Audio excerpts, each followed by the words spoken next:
Sometimes cuttings may appear dead, but they're still alive. A few weeks ago, I stuck a bunch of fig stems that didn't have roots in a pot just to see what happens. And even though they turned brown, you can see that one there still has a teeny weeny bit of green. They actually, like you can see, this one here actually has a small one growing, and here is another fig coming out from somewhere. Maybe there was a small stem in there. Yeah, there was a small stem. So anyway, as you can see, sometimes you don't need to necessarily just give up on a cutting unless you know for sure it's completely dead, because they might actually surprise you.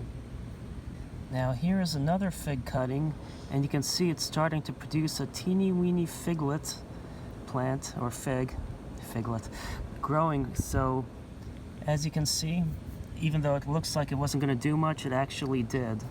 So figs are pretty easy to propagate.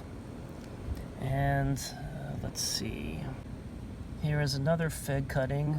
Not much has happened, but this one I planted more recently. You can see all these roots from a pot where I recycled the soil, but it's still green near the bottom, and it should eventually produce something, so it will be interesting watching a new fig emerge from this plant. Here's one which had a small dead stem. I think this one may have had some roots, but anyway, you can see another fig starting to bud up from there. Okay, try not to laugh at this one, but right over there nothing has budded yet, but we'll see if something will or not.